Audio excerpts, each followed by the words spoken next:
Muito obrigado a todo mundo porque a gente está aqui de volta.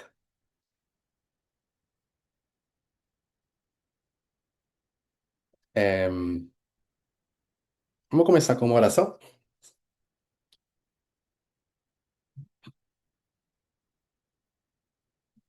Deus, muito obrigado por essa oportunidade maravilhosa de nos juntarmos.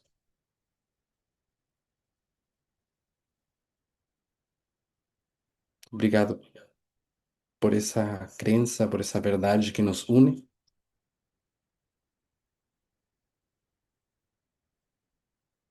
E nós pedimos que a gente possa abrir nossas mentes, nossos corações para receber mais luz.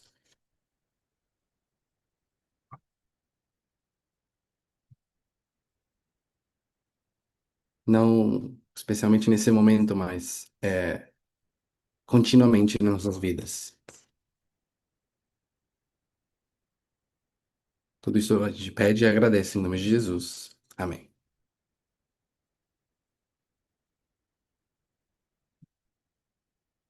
Então, pessoal, muito obrigado de novo. Feliz sábado para todo mundo.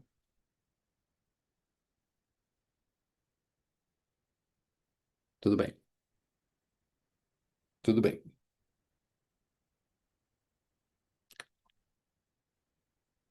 Ah, tá. Ok. Então, gente, o que eu gostaria de fazer hoje é o seguinte: seria bom a gente tocar alguns pontos que ainda tenhamos dúvidas.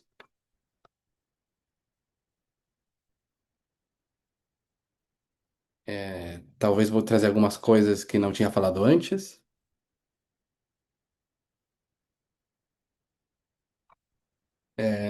Também pelo horário, a gente não vai ter um estudo longo, vamos manter-nos numa hora, mais ou menos.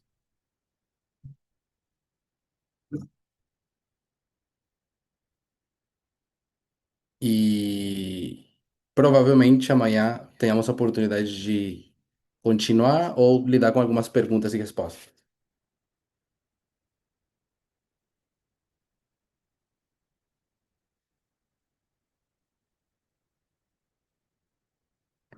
Mas a gente vai poder confirmar depois.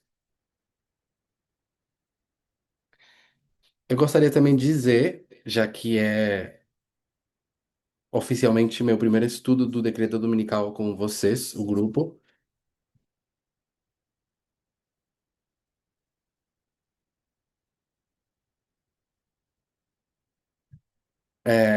qual é a forma que eu entendo de por que eu pessoalmente me encontro nessa situação,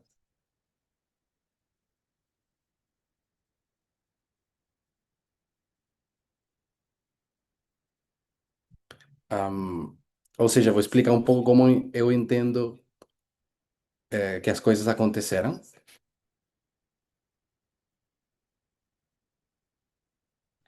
e, e por que agora estamos tendo ainda estudo sobre o decreto dominical.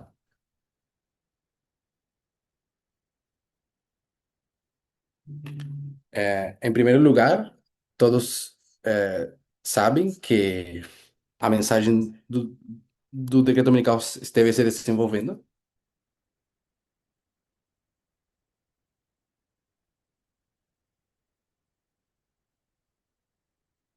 e que eu era uma das pessoas que tinha algo a dizer sobre.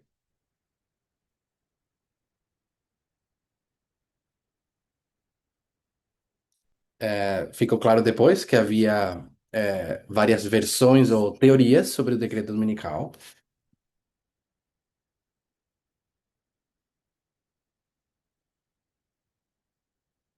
e hoje uma dessas teorias foi adoptada por todas as pessoas que tinham uma mensagem,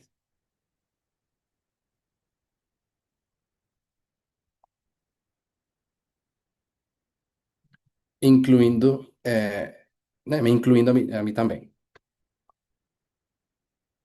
Ahm, uma coisa que eu acho interessante da jornada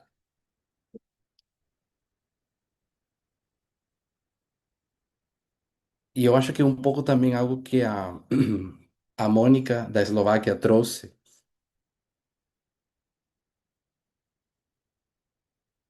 é que é bem incomum isso de.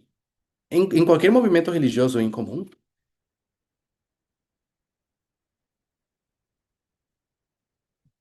que existam versões conflitivas sobre algum ponto tão principal de doutrina.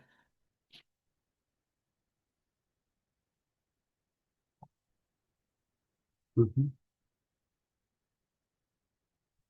E que ao mesmo tempo seja bem-vinda essa discussão, essa tensão.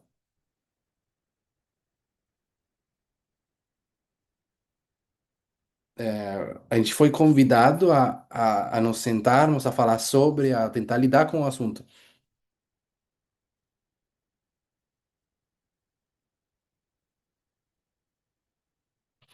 E não sei se é mais ou menos um exemplo da madurez, né, que Deus tem dado a gente, ao movimento em si.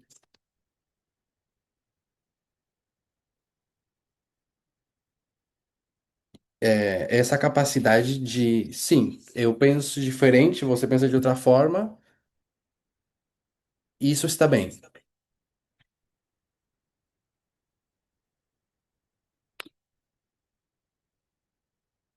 Logo, quando é sobre doutrina, é, é ainda bem-vinda a discussão, vamos nos sentar para tentar ver qual que é a resposta.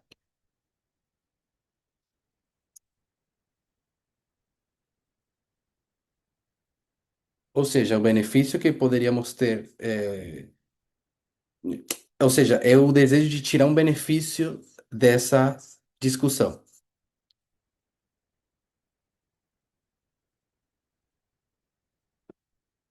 E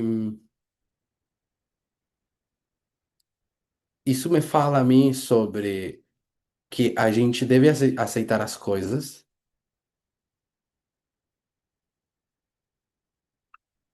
quando a gente as entende intelectualmente de forma honesta.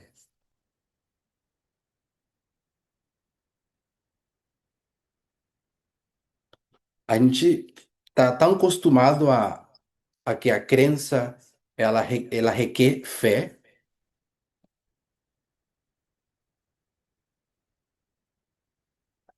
porque sempre vai ter alguma coisa que a gente não consegue provar sobre Deus ou a sua existência.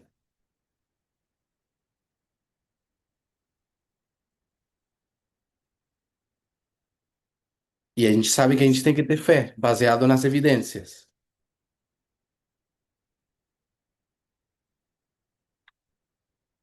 Mas é quando a gente entra na discussão das evidências,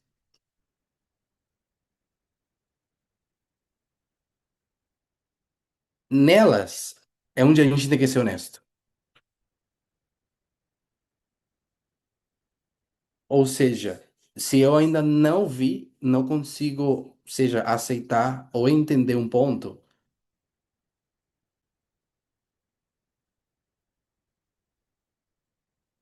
é, o certo é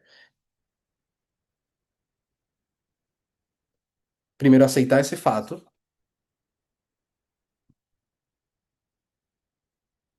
e continuar tentando.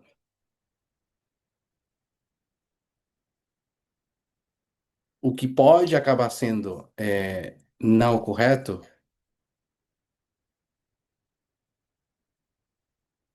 é quando a gente constantemente simplesmente diz: Olha, eu não sei, mas eu vou aceitar.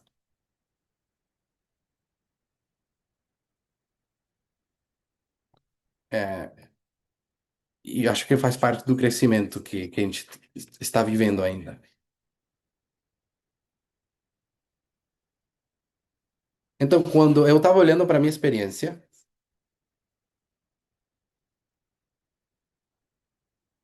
e vou usar o quadro só para exemplificar.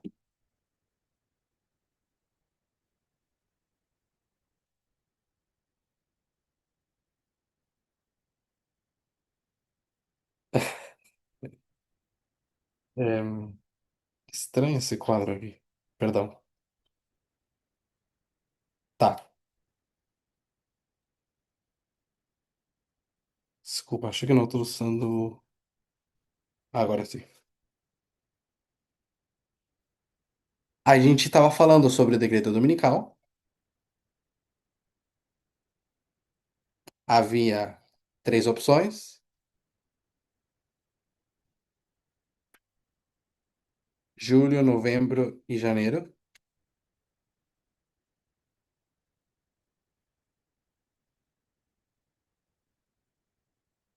Aos poucos, estava ficando claro onde se encontrava a maioria das pessoas,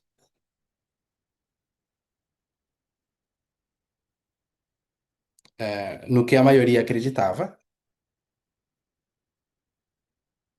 mas ainda, eu estou me referindo a julho,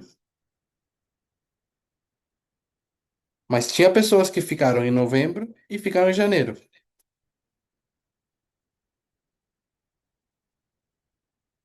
Dentre elas estava eu. E eu permanecia aberto a todas as possibilidades,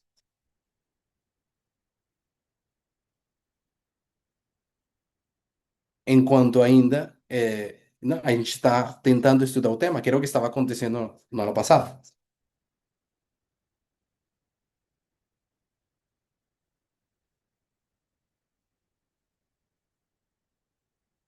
E para eu tomar uma decisão final, firme em alguma coisa,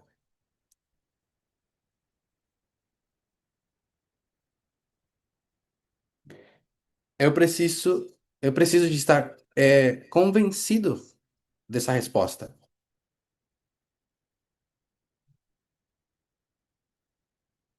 Vamos falar um pouquinho de quais eram as formas que se estavam tentando provar uma data ou a outra.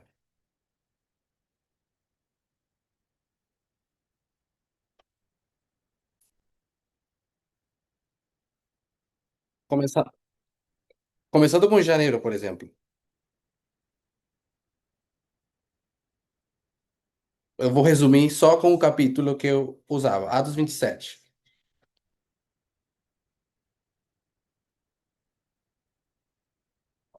Há pouco tempo, acho que foi semana passada, tive a oportunidade de falar com o grupo dos Estados Unidos.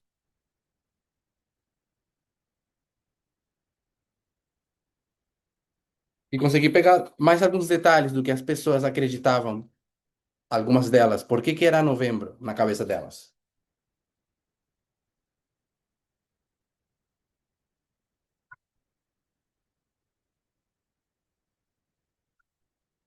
E é muito interessante, mas as pessoas também, entre as várias provas, estava Atos 27.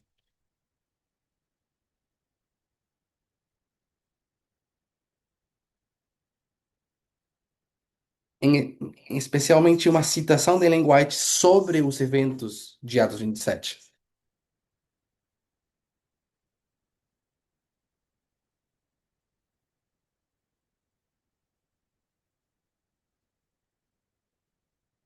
Ela, ela mais ou menos diz que o momento do naufrágio, eles chegaram na praia,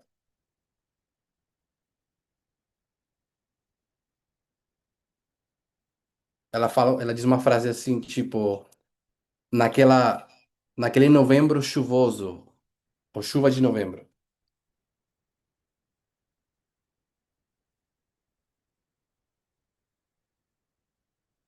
Uhum. É, então, a palavra novembro estava ali no naufrágio.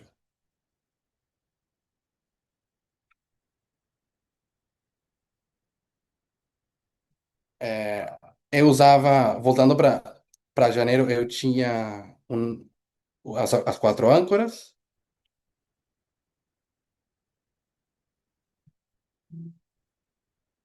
E agora, em julho,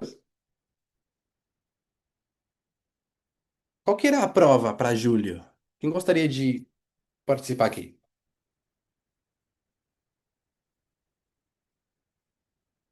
Antes da campal, né? Tô falando no período antes da campal internacional.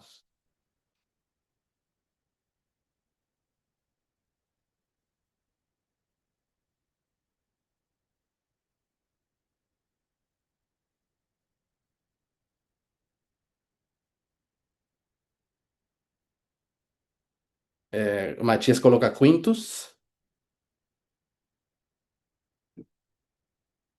ou seja, que está se referindo ao nome desse personagem importante que vem de que história?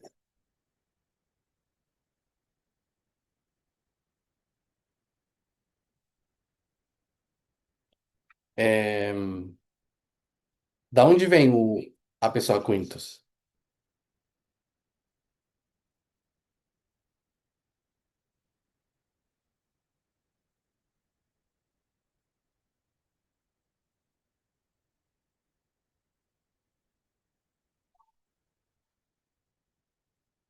Ninguém lembra? Vamos lá, gente. Liguei o microfone, escreva no chat.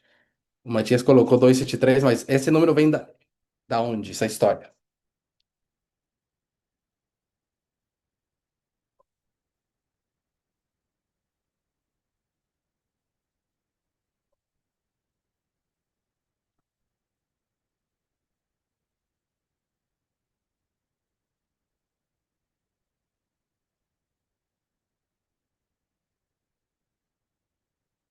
O Matias diz de Atos 27, também a Carla. Então, eu vou colocar Atos 26 de novo,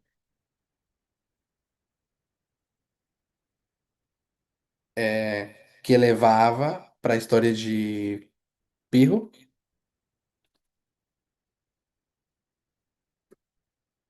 e uma personagem importante na história de Pirro acabou sendo o Quintus Fabius Maximus Gurgis.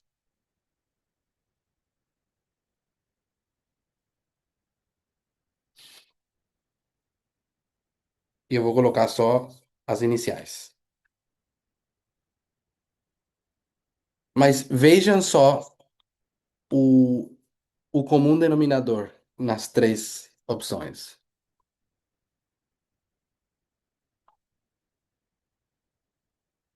Vocês têm A dos 27 em todas.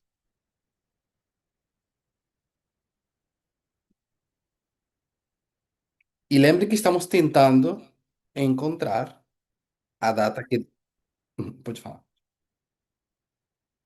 A gente está querendo encontrar a data do decreto dominical.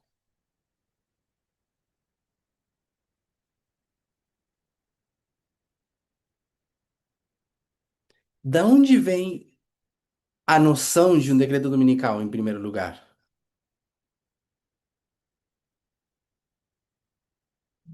Da onde a gente tirou isso?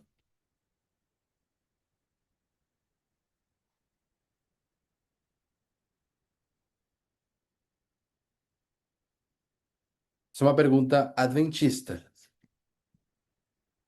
Da Stola Milerita, Pedro? Matias coloca Ellen White,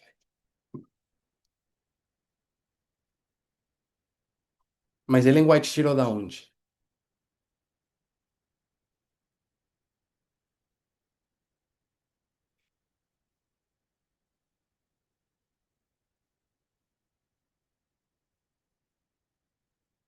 Qual é a fonte mesma de um decreto dominical? Na nossa cabeça,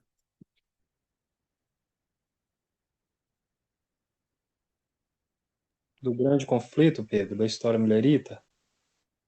a história milerita falou? Isso. Mas a fonte deles está onde? Onde tiram a mera ideia? Pode falar? A Lara Liz tem um comentário.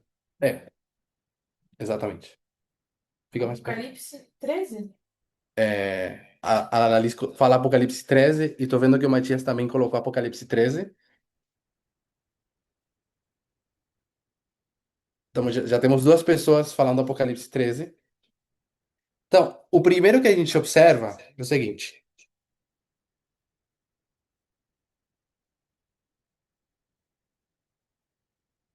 Primeiro que a principal fonte, vamos chamar de fonte, de prova era Atos 27,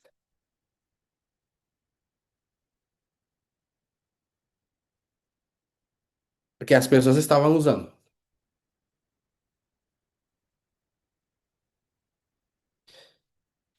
Ahn, mas, na verdade, a noção mesma, a ideia de um decreto dominical, não vem de Atos 27.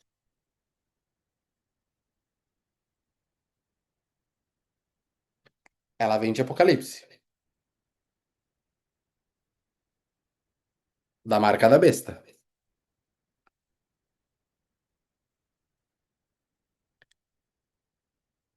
Se tem algum lugar ótimo e apropriado para encontrarmos a data, deveria estar em Atos 27 ou em Apocalipse.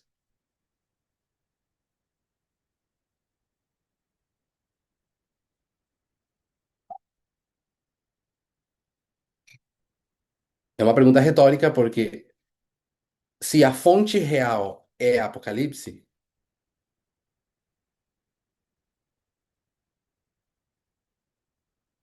pelo menos dali a gente deveria conseguir a prova.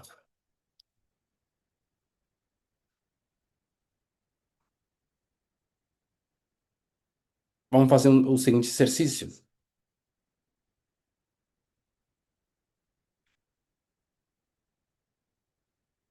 Da onde vieram as palavras escritas no livro de Atos?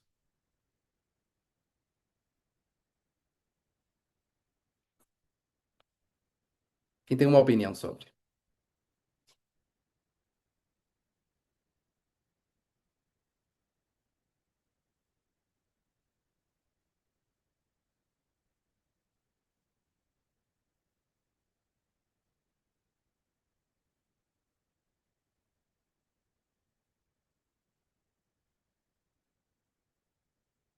Vou perguntar. A Carolina está falando de Lucas. Carolina, e se vem de Lucas, ele tirou da onde?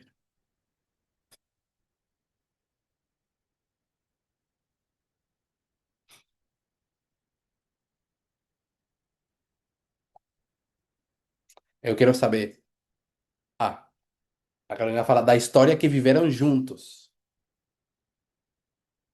Ou seja, Lucas é uma testemunha dos eventos que ele escreve em Atos 27.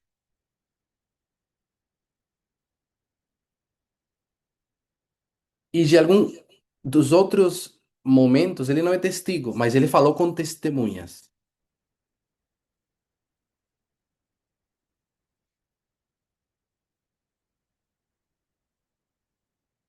Então, a gente sabe que isso, a gente sabe que Atos, o livro, é uma recopilação de eventos contados por outras pessoas,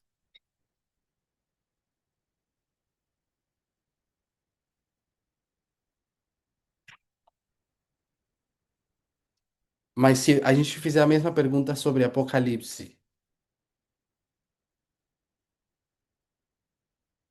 e eu perguntar da onde veio Apocalipse, as palavras,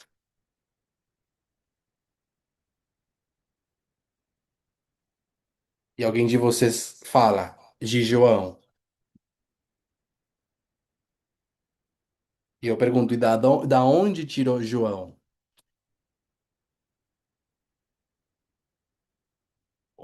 João tirou da onde? O Orlando tá falando de Cristo.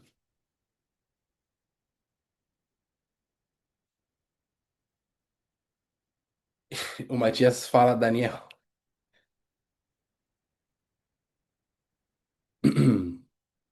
Olha, João tirou as palavras de Apocalipse.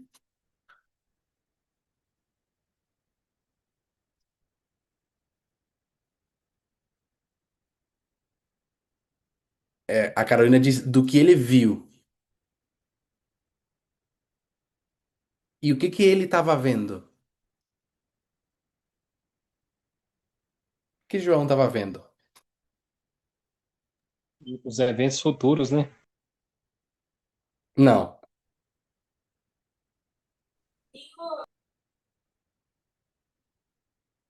ele não estava vendo precisamente eventos O futuros. cumprimento das profecias de Daniel. O Matias falou, pode falar. O cumprimento das profecias. O Matias falou, ele estava vendo os cumprimentos da profecia de Daniel, falou o Matias. Agora, Liz?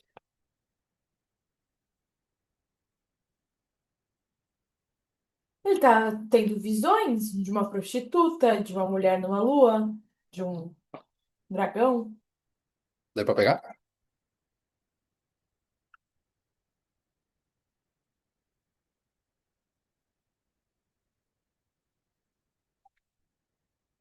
Ou seja, o João não viu o papado, não viu o Império Romano,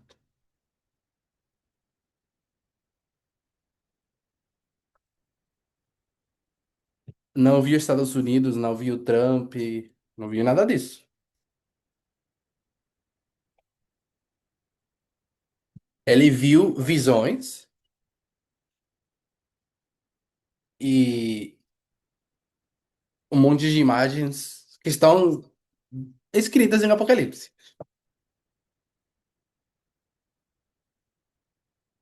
O ponto que eu tô querendo fazer é que ele não tirou da cabeça dele.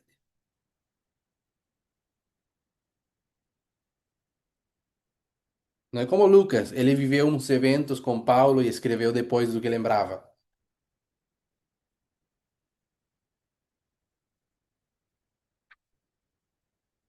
O João estava em êxtase e tinha conversações com Gabriel e com Jesus. E como fala Orlando, ele viu aquelas representações simbólicas de muita coisa.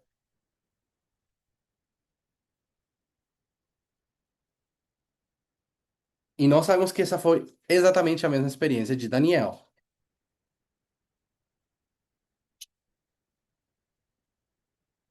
Então a gente coloca Daniel e Apocalipse juntos.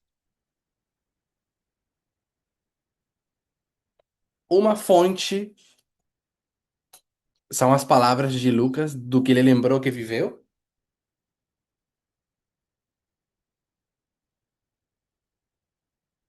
Quem nem está falando de eventos futuros, está falando do que viveu no passado.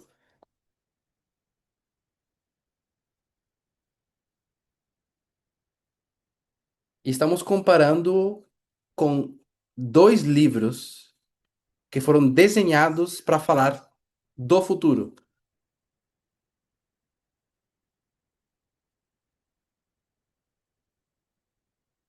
Não vieram da cabeça nem de Daniel, nem de João.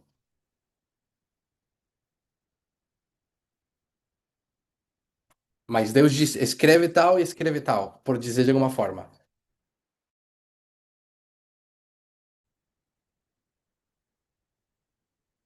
É, vindo de Deus mesmo. Então, quando a gente se depara com essa comparação,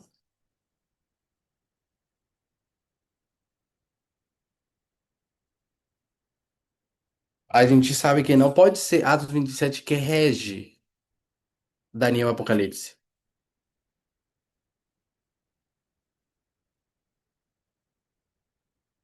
Tem que ser o contrário. Então, a gente se encontrava tirando as provas para achar a data, aqui todas em Atos 27,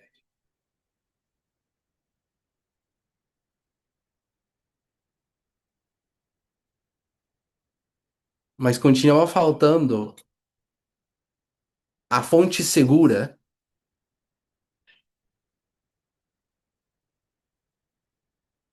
e ela iria ou discordar com as três opções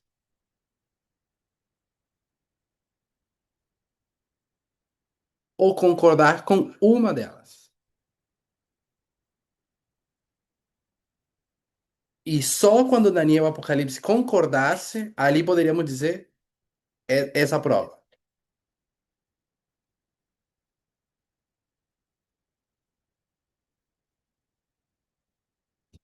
Eu só estou falando foram, como foram os acontecimentos para mim.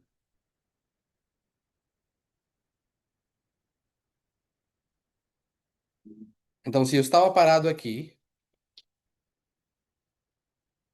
e eu não me movimentei até que não vi provas suficientes,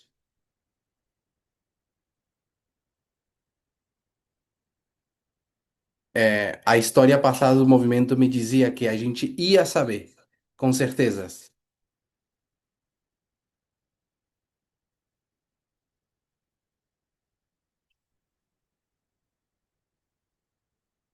E quando as evidências foram claras para minha consciência,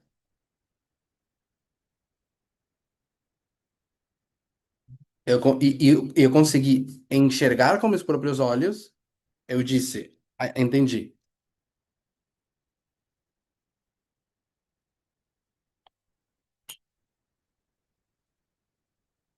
Eu acho que a gente deveria ver com nossos próprios olhos.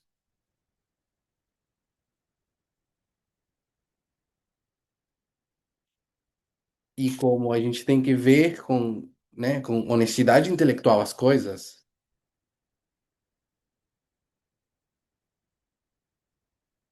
não basta que em tal campal parece que se chegou a uma unanimidade.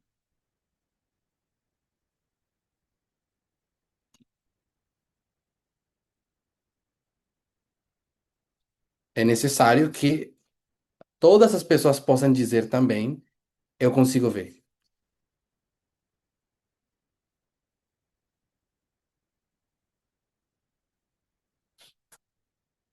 Então, quando a gente desenha Apocalipse, não, Daniel 11. Lembre-se que, na verdade, o decreto dominical, ele vem de Daniel Apocalipse, é a fonte.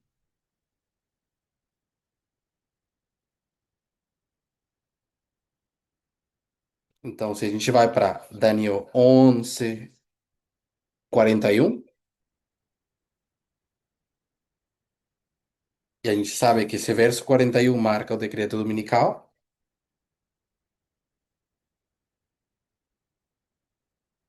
e o que o verso diz é: tal território é conquistado pelo rei do norte.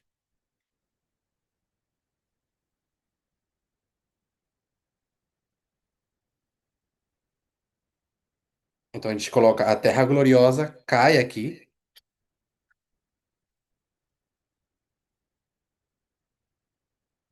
e entra o rei do norte.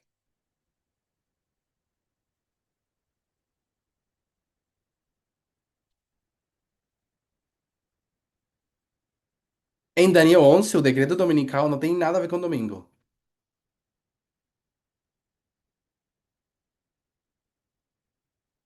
Daniel 11 está descrevendo a queda de um reino.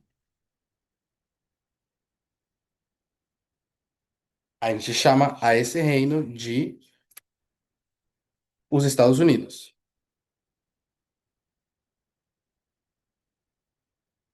Baseado em outras histórias que temos na cabeça,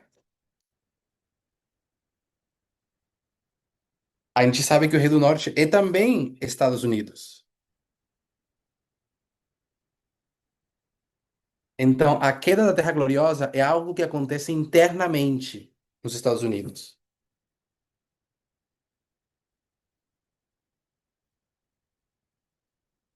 É algo que tu observa no teu país e diz: nossa, meu país mudou para sempre.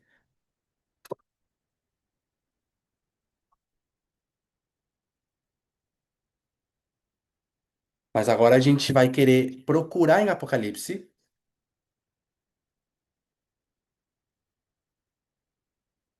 Apocalipse, eu me refiro a Daniel e Apocalipse, são dois livros, a mesma coisa.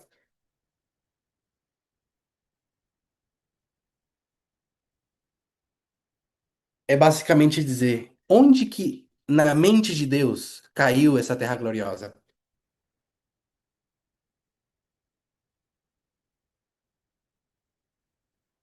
Porque Daniel Apocalipse é a mente de Deus, não é a de Daniel, não é a de João.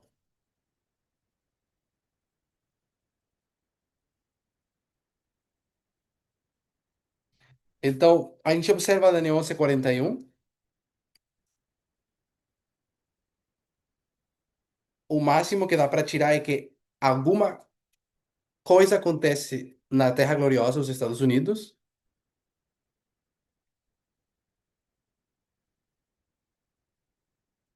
alguma coisa é conquistada em terminologia de conquista de reinos,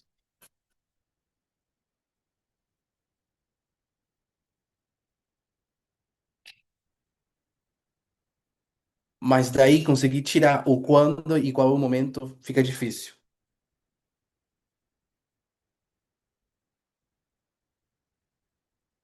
Não entrega muitas dicas em termos de tempo.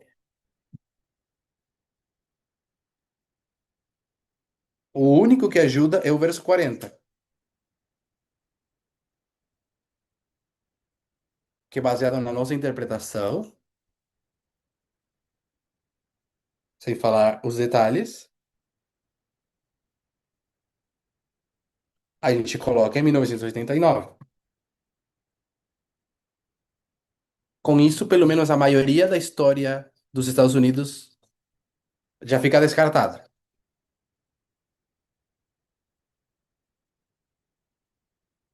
Ou seja, decreto dominical não é antes dessa data.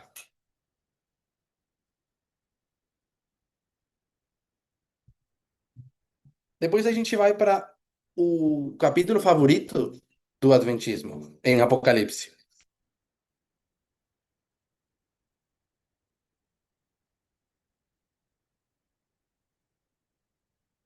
E a gente nota também uma estrutura muito semelhante. Chama de Cordeiro, a besta de Apocalipse 13:11.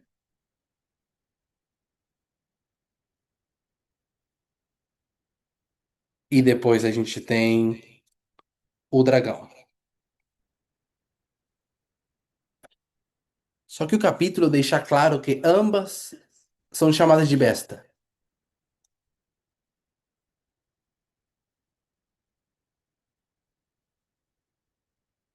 É como se essa entidade aqui, esse cordeiro, estivesse em um processo de mutação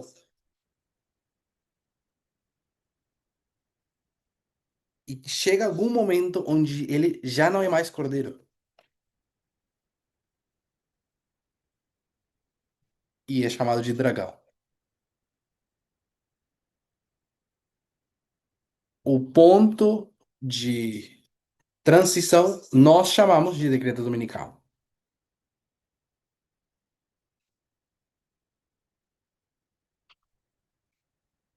Esse exemplo 2 que estou dando é meramente adventista.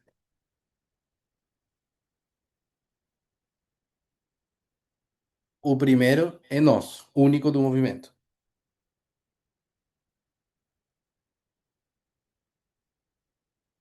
Então, agora, a gente tem uma segunda imagem sobre esse evento tão esperado de decreto dominical,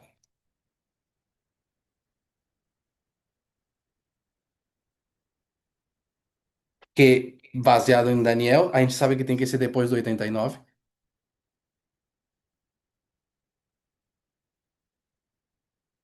que tem que ter alguma queda dessa nação dos Estados Unidos,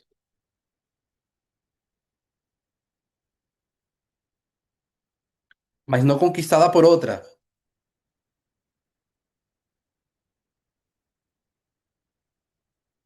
Essa parte tiramos de Apocalipse 13,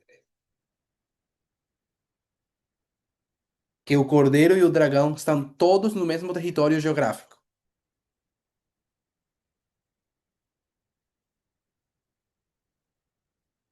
A mesma capital, o mesmo Washington, a mesma Casa Branca.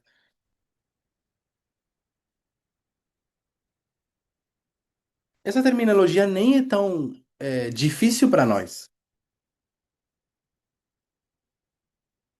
porque a gente conhece um pouco sobre ditaduras. Sabemos que uma nação realmente pode mudar e quando olhamos para trás vemos esse foi o momento onde foi o ponto de virada.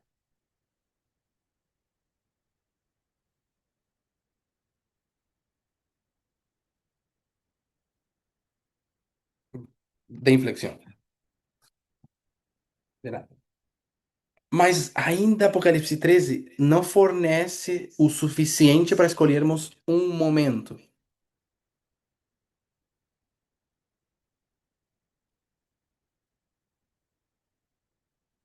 Eu poderia dizer que a nação mudou para sempre em 2001.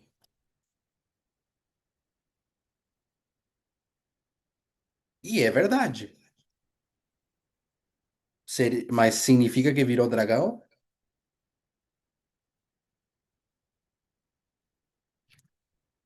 E posso procurar mais elementos. A chegada do Trump em 2016.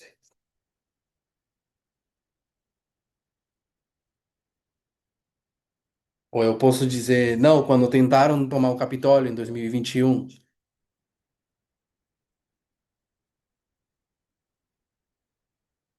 A gente rapidamente fica com vários eventos muito significativos,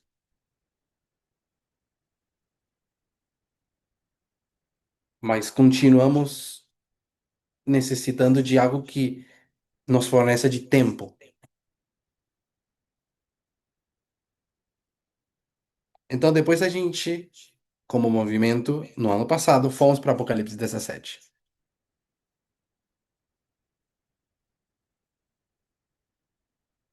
Capítulo do qual sempre tivemos muito a dizer sobre,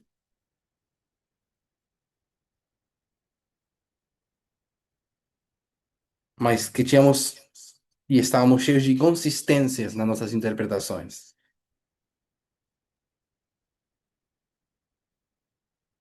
Inconsistências. E é porque Apocalipse 17, ele traz uma complexidade maior comparado com as dois exemplos anteriores.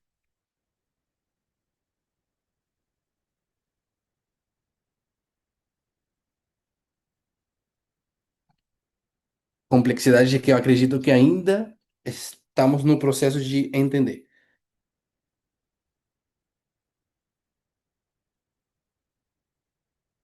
Porque é por conta da quantidade de elementos que traz.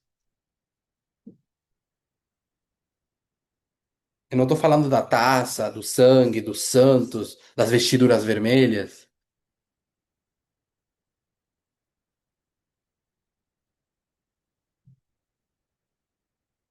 Eu estou falando das personagens principais.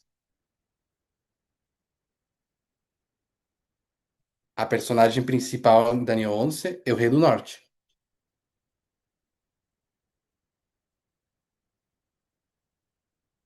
Ele fala no verso 41.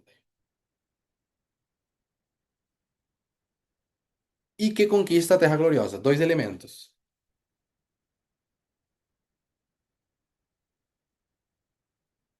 Duas personagens. Depois a gente vai para o decreto dominical de Apocalipse 13. É só um personagem. E essa personagem sofre uma transformação. Mas quando a gente vai para Apocalipse 17,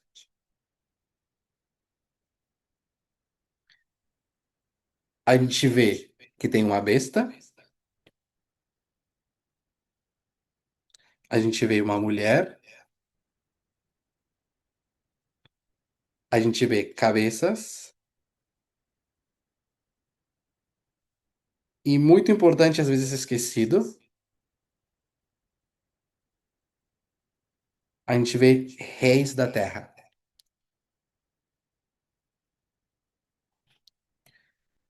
Então, a gente vai tentando, né, compreender Apocalipse 17.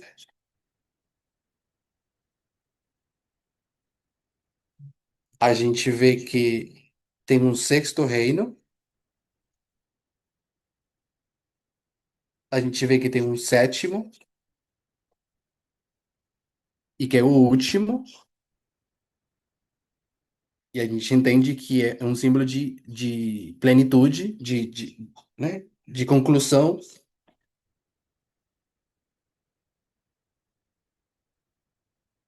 Então, é o último. A gente entende que tem cinco que ficaram para trás.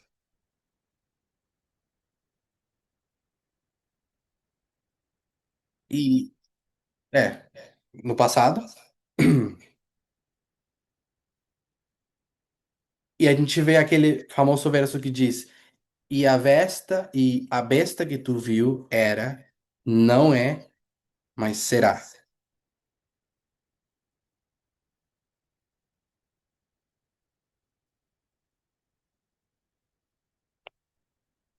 Era em passado,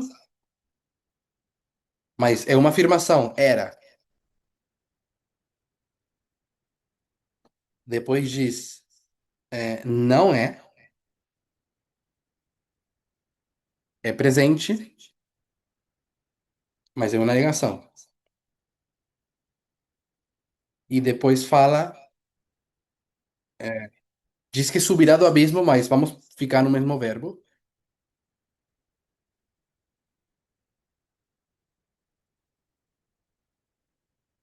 Será futuro. E a gente sabe colocar o será no 7,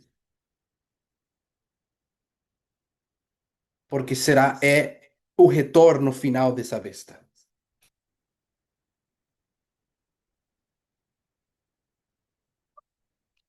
E por isso o 7 também é o último, a última manifestação plena dessa besta.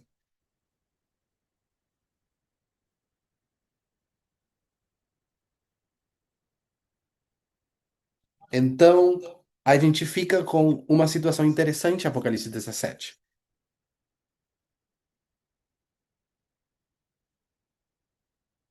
Diz que tem uma besta,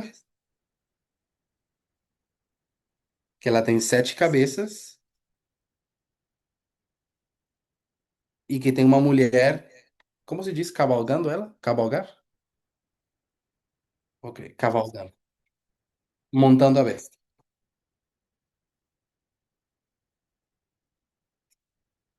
Então a gente se pergunta, hum, se,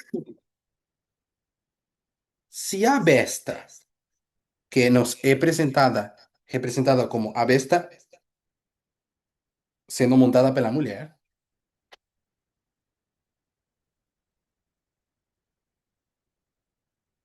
e diz que a besta era,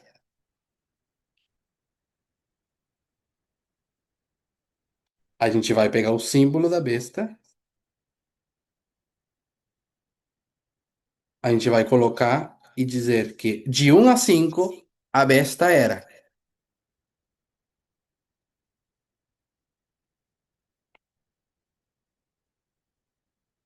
E quando diz no futuro e ela será, colocamos ela de novo.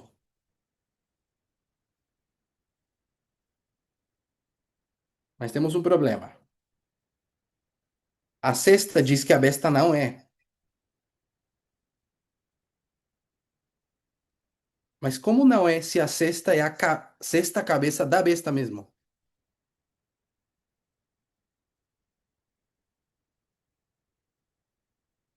Ou seja, 6 vem da besta mesmo.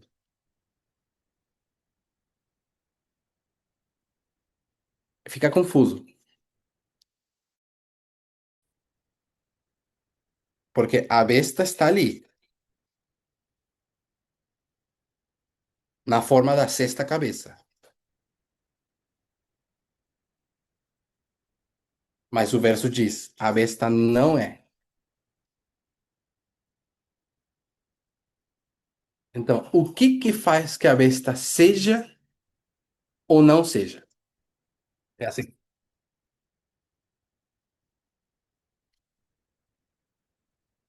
que vocês lembram?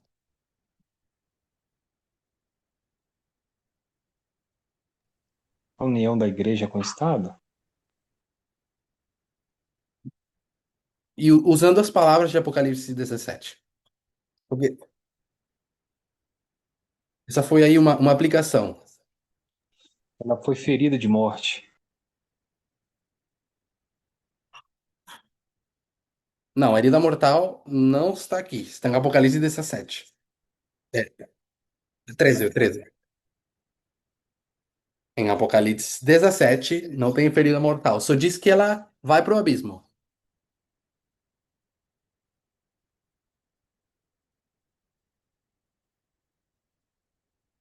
É uma forma de dizer que a besta morre. Mas o que que faz que a besta morra?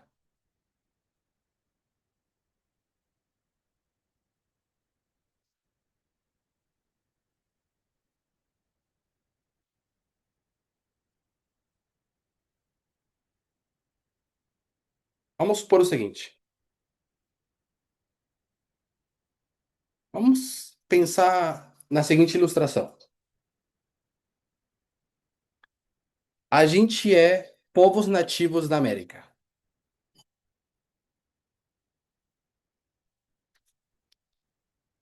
E um dia, longe na praia, a gente vê um, um cavalo com uma pessoa acima.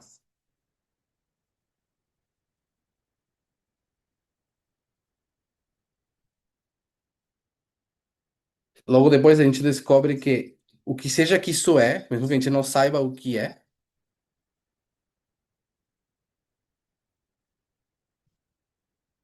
a gente,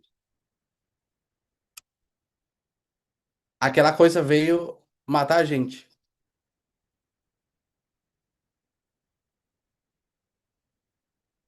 É uma espécie de animal que nunca vimos antes, porque até aqui a gente não tinha visto pessoas montando cavalos. Cavalos, nem conhecíamos cavalos.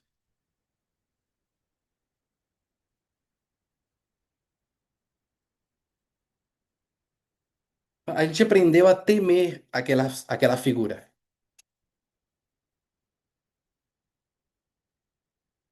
E um dia eu estou caminhando e vejo o cavalo bebendo água.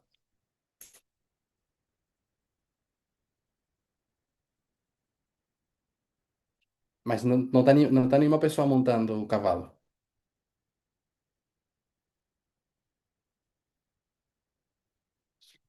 O seguinte que eu descubro é que o cavalo não é mais uma ameaça.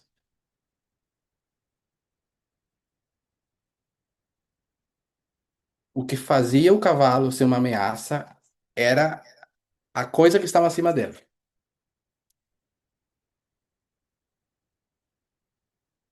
Então, a sugestão da simbologia dessa besta montada,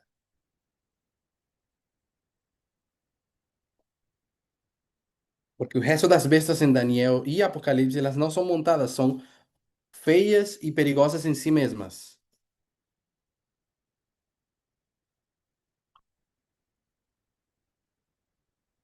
E perigosas em si mesmas. Mas uma besta que é montada por alguém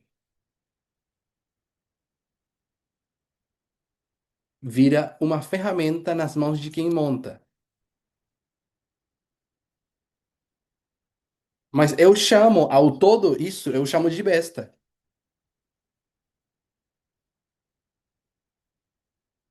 E quando não está essa pessoa, eu digo, a besta não está mais.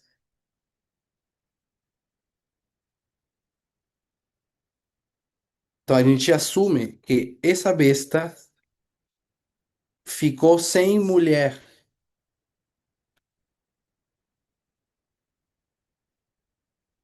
Aquilo que era ruim, que controlava essa besta, foi embora. A besta morre. E nossa definição nova agora, de decreto dominical, não é quando o rei do norte conquista a Terra Gloriosa, isso é Daniel 11, ou, ou quando o cordeiro vira dragão, que é Apocalipse 13,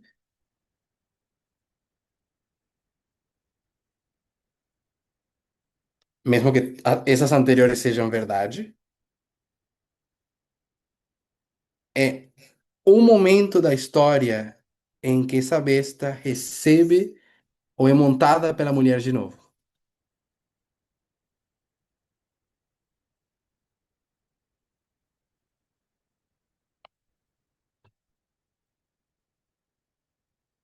Então agora a gente está obrigado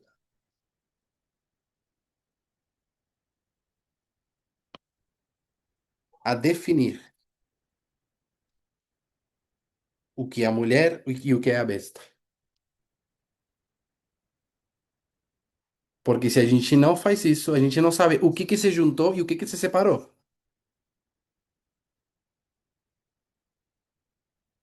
Eu vejo o Renido falando de seria igreja e Estado.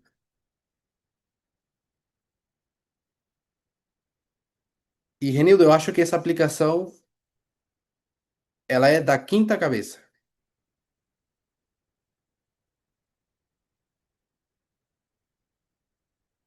mas diz que essa mulher está montada na besta em todas as bestas a não ser a sexta.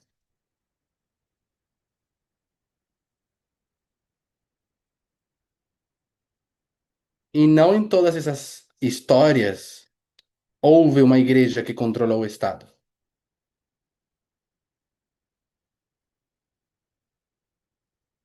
Na verdade, só na quinta cabeça aconteceu isso. Mas esse reino de Satanás é representado pela besta e pela mulher desde a primeira cabeça.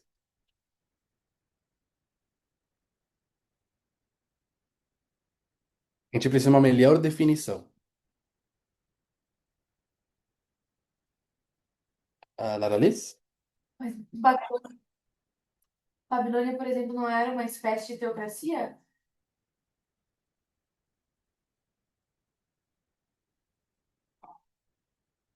E você chamaria a religião de Babilônia de igreja? Sim.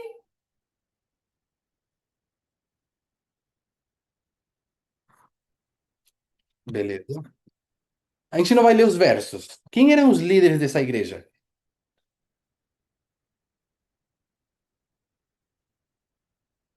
de Babilônia? Está falado em Daniel 2. Não. Igual.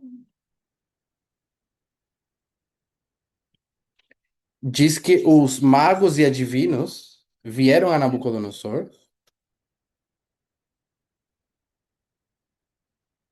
Poderíamos chamar eles né, de líderes religiosos daquela época.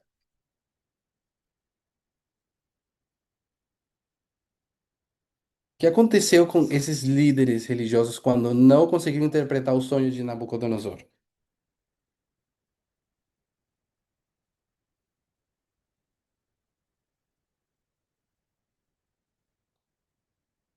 Ameaçados.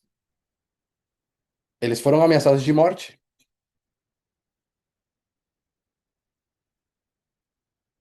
Imagine-se na época do papado. Se algum desses reis ousara ameaçar de morte algum dos papas na Idade Média.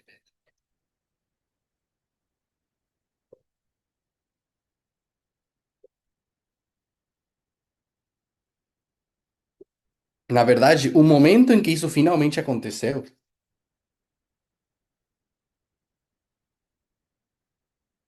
e foi com Napoleão, a gente chama da morte da besta. Eu tô contando essa história para conseguir mostrar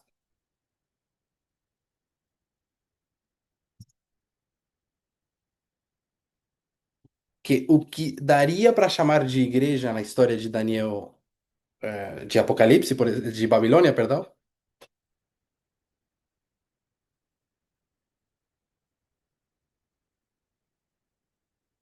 é, esses líderes da religião de Babilônia, eles não tinham controle nenhum daquele reino. Assim que não poderia ser aquela igreja que estava cavalgando a besta de Babilônia.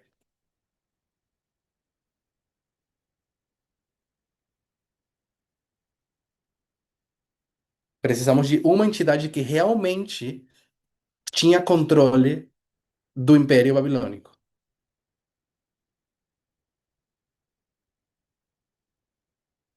Porque é isso que significa montar a besta. Orlando tem uma pergunta?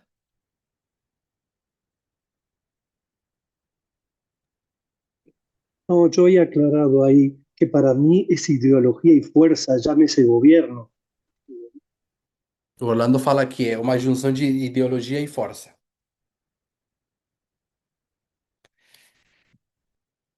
Vamos a fazer o seguinte. Se você tem aqui, esse aqui vai ser o animal. É, é isso que é uma besta que você pode montar. E você é essa pessoa aqui.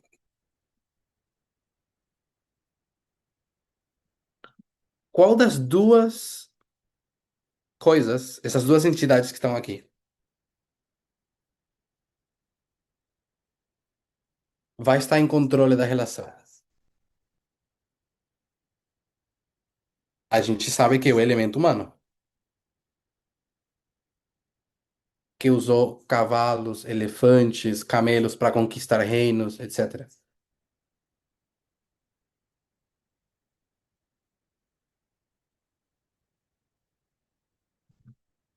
E é tudo feito porque a pessoa é o elemento, a entidade que tem o propósito.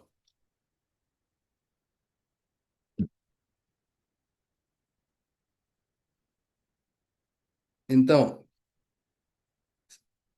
a pergunta é: a pessoa que monta a besta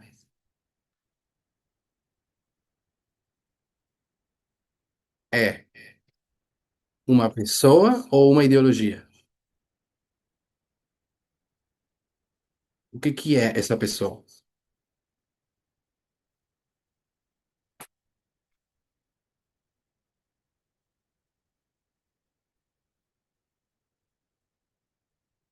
Eu faço esse símbolo aqui.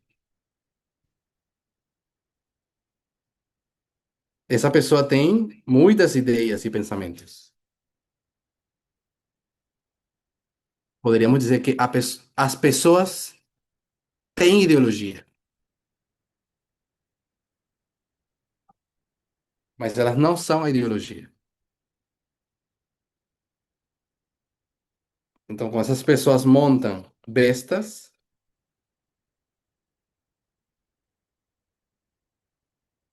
elas usam os pensamentos que têm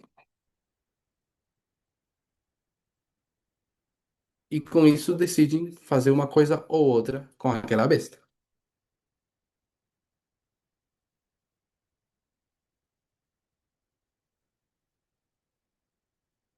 Renildo, o que tu acha que é a mulher hoje?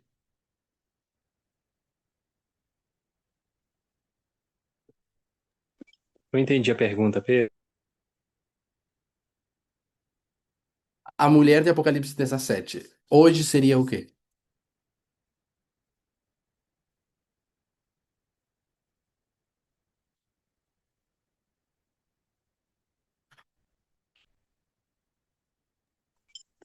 Seria a ideologia do MAGA sobre o Trump?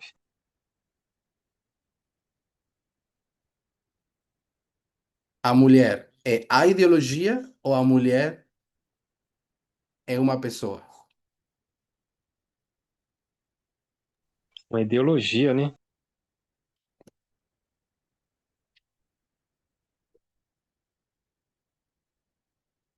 Então você tem um símbolo de mulher,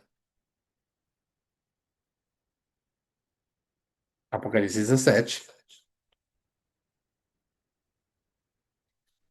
Nos termos mais básicos e primordiais. Uma mulher é o quê?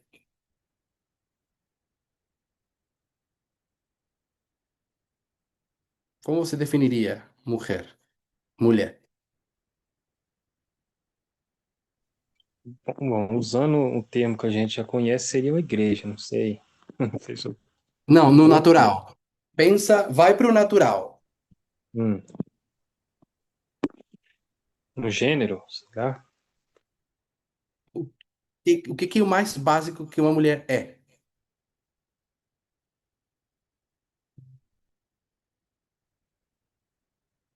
Mano, Eles falam um ser humano.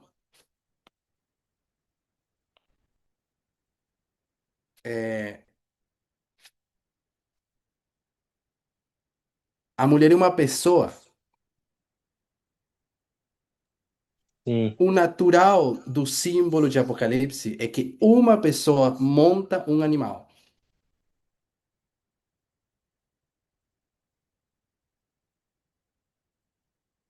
Porque a palavra besta na Bíblia significa animal.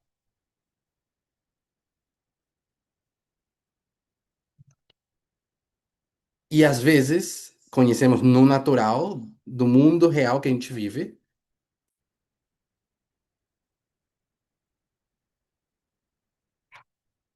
tem vezes que seres humanos montam animais.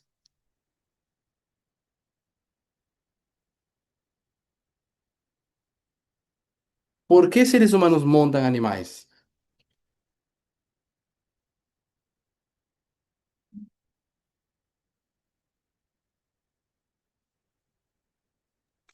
É o meio de transporte, onde eles querem conquistar, locomover e etc.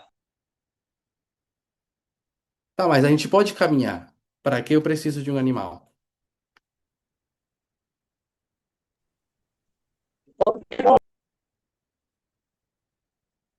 Que falou, Pedro?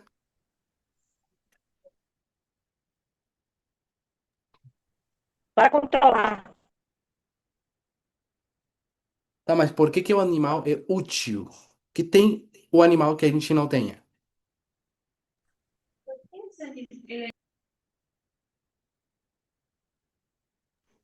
Tem força e tem a capacidade de chegar a um lugar onde eu sozinho não poderia chegar. É mais rápido.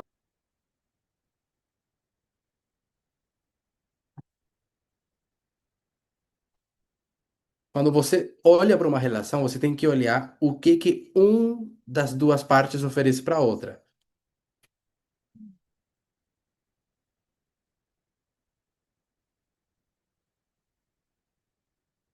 E a gente sabe que animais não vão por aí procurando humanos, a não ser os animais domésticos,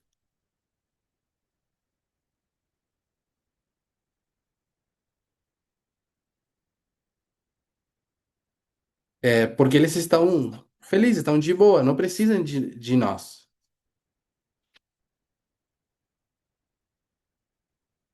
Mas nós temos ido atrás dos animais porque eles têm coisas que a gente não possui.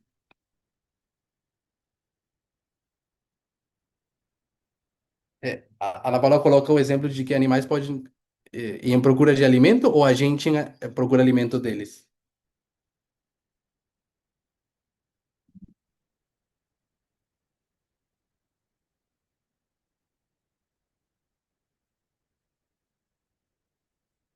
Pode esclarecer aí com relação ao alimento?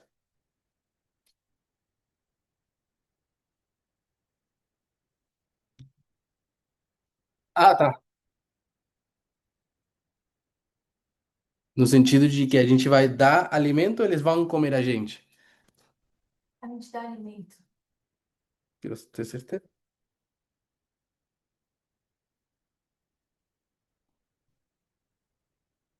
É, Matias, tem a mão levantada? Também o ser humano tem a capacidade de fazer com que o animal chegue a um potencial que não chegaria sozinho.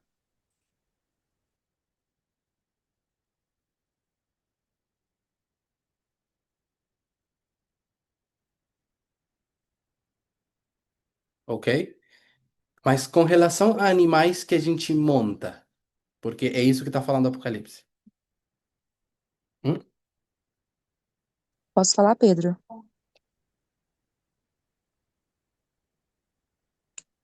Quem? Ana Paula.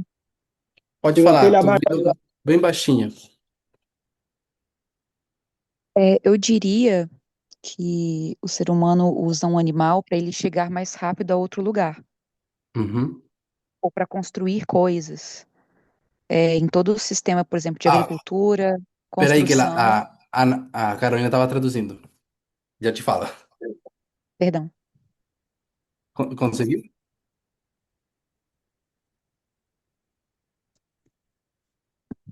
Chegar mais rápido? Pode continuar. Então, no sistema tanto de agricultura quanto de arquitetura, construção, no passado se usava muito animais para Uhum. conseguir fazer as coisas mais rápido. Beleza.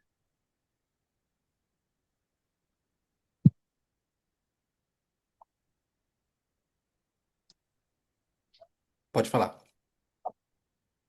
Então, assim, o animal tem dois propósitos, mas o principal eu diria que é meio de transporte, para você chegar mais rápido a um lugar. Uhum.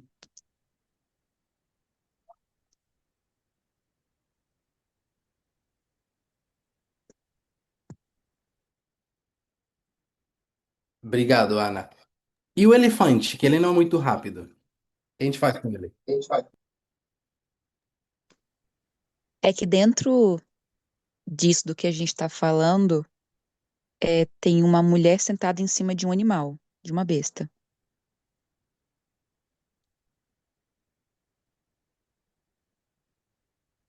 Pode falar. Existem animais que Puedo a hablar. gente não usa, Pode continuar. perdão. Tem animais que a gente não cavalga e não precisa estar sobre ele. Eles têm outras funções, outros animais.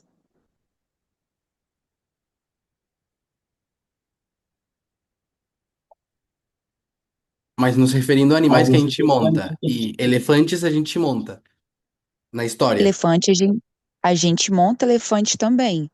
Só que o ponto que eu quero colocar aqui é que a imagem é de uma mulher montando algo.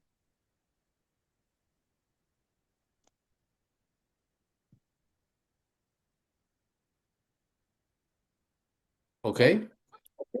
E dentro do Apocalipse, a gente vai ver que sempre tem um ser humaninho montando alguma coisa quando tem um animal envolvido. Quer sejam quatro cavaleiros, quer seja quando a gente vai falar sobre o Islã, lá em Daniel, lá em Apocalipse, onde tem as sete trombetas, os trisais.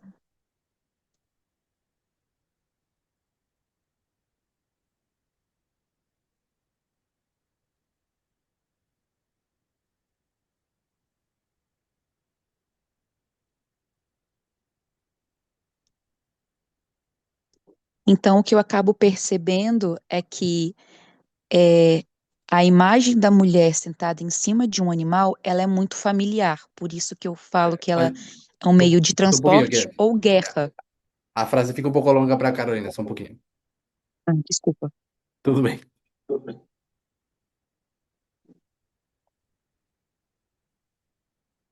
Pode Ok, vou repetir repetir. uma porção?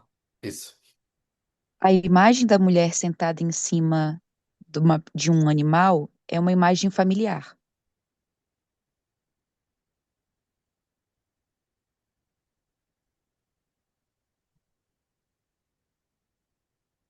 Pode falar.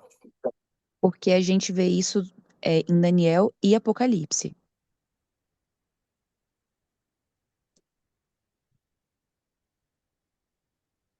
Pode falar.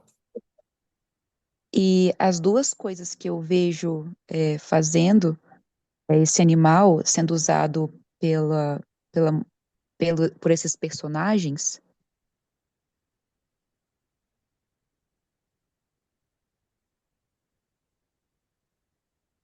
Pode falar. basicamente na minha interpretação, né? Mas primeiro, que eu acho que é claro, é guerra, e segundo, Uhum. é isso. Maravilhoso, obrigado. Ela falou guerra e domínio e transporte. Acabou o tempo, vamos falar, ver que o Orlando tem e depois o Matias, rapidinho.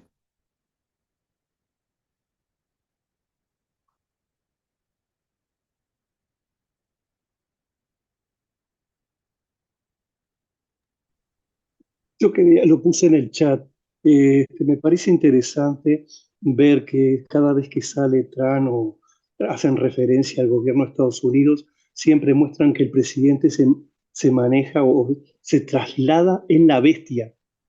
Es una cosa increíble, ¿no? Como que ellos El- mismos se están inculpando. ¿Te refieres al auto? Sí, al auto. Tá. É, o Orlando estava falando aqui sobre o transporte do Trump. Acho que o carro que ele usa se chama de Besta.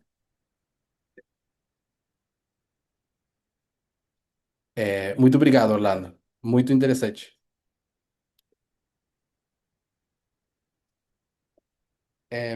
O Matias também? Eso quería hablar que algo que a mujer da a bestia Uhum.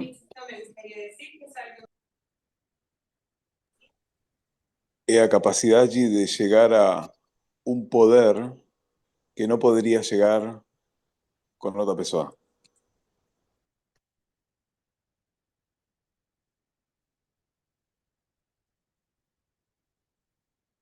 Y a Obrigado, Matias. bestia Pode falar. gosta del poder. Uhum.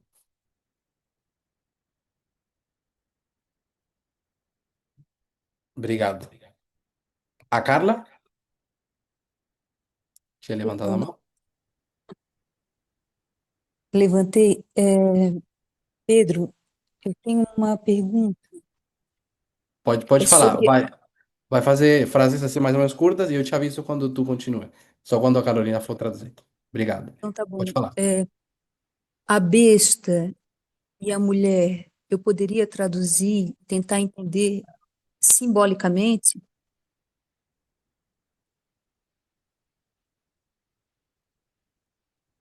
Pode falar. Eu imaginei, é, o terceiro anjo como exemplo. E esse Só um pouquinho. Ellen White fala desse terceiro anjo como uma figura única, mas também fala como um grupo, um coletivo de pessoas que anunciam a mensagem de advertência final.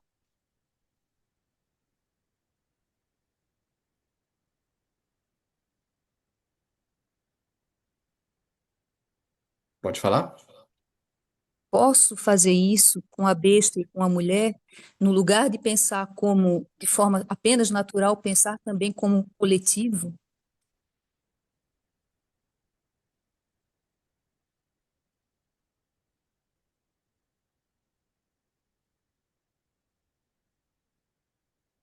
É isso. Obrigado, Carla. Então, o propósito do estudo é a gente conseguir definir essas coisas. E vou encerrando com esse breve resumo.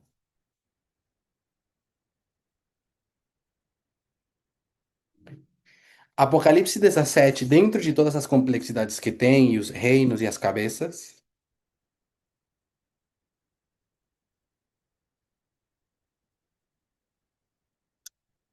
nos apresenta a personagem principal, a mulher.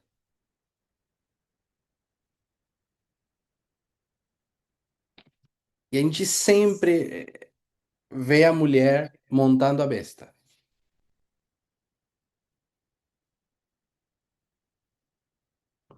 Seja um diagrama adventista, simbolismos de uma pregação de Apocalipse, é a mulher montada sobre a besta.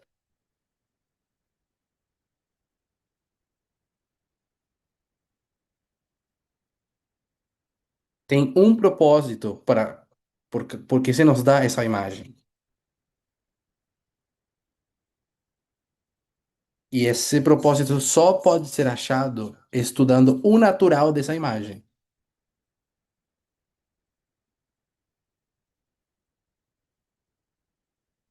O natural é como nós, seres humanos, montamos animais e com que propósito.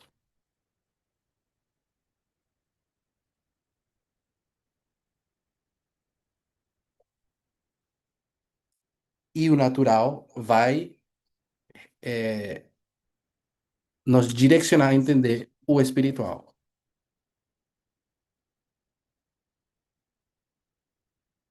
E quando a gente conseguir definir quem é essa mulher hoje e quem é essa besta hoje,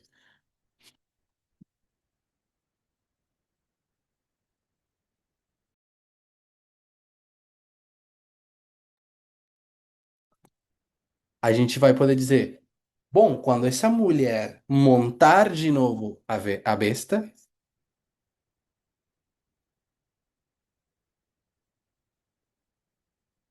a gente vai poder dizer: chegamos no decreto dominical. Só que essa mulher nos é mostrada montando a besta só no verso 3 de Apocalipse 17.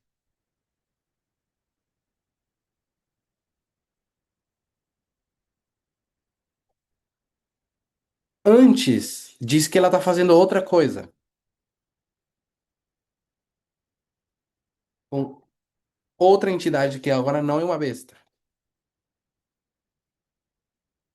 Diz que ela está fornicando com os reis da terra.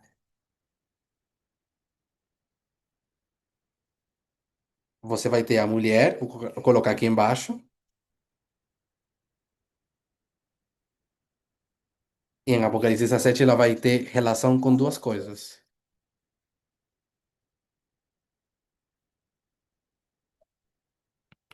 Besta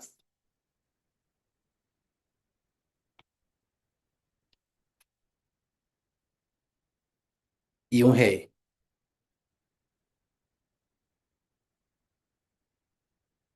Em uma, ela está montando, na outra, ela está fornicando.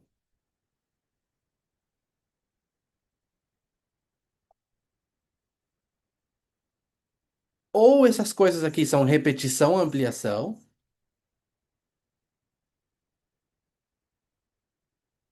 ou uma progressão. Ela primeiro monta bestas e depois fornica com reis.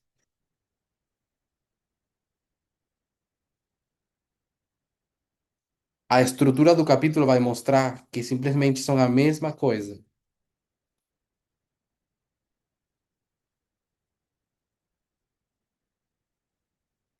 Que quando ela monta a besta, e isso é um símbolo à parte em si só, é porque ela fornica com reis, outro símbolo.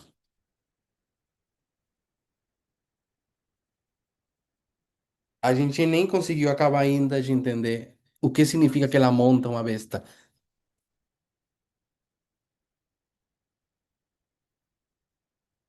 E ainda tenho ouvido que diz a mulher é a ideologia. Mas uma pessoa não pode ser uma ideologia. Uma pessoa tem ideologia. É por isso que as pessoas montam animais, porque controlam o animal. E quando entendamos isso, a gente vai depois passar para o outro exemplo,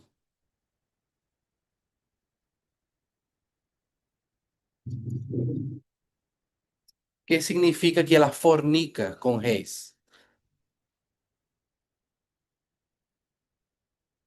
A Lara Liz? Pero ¿qué impide que una persona en Apocalipsis, que es un libro profético, sea un símbolo para una ideología? Ela pergunta que o que que faz que uma pessoa em um livro simbólico como Apocalipse não seja uma ideologia em si.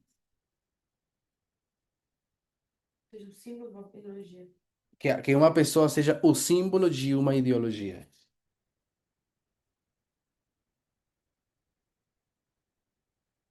Beleza. É, é porque a regra de interpretação é primeiro entender o natural.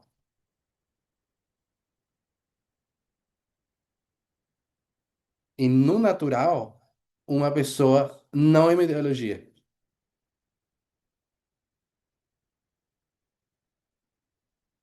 A pessoa tem uma ideologia. Ela pode ser má, ela pode ser boa. É, vamos parar por aqui? Vou fazer uma oração. Deus, muito obrigado por essa oportunidade de estudarmos juntos.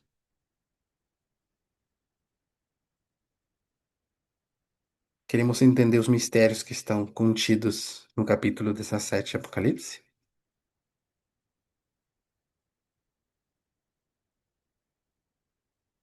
E a gente agradece a possibilidade de questionar as escrituras, de estudar e de entender melhor.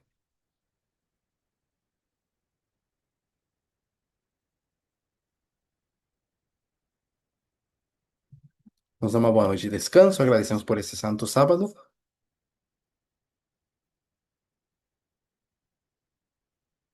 Tudo em nome de Jesus. Amém.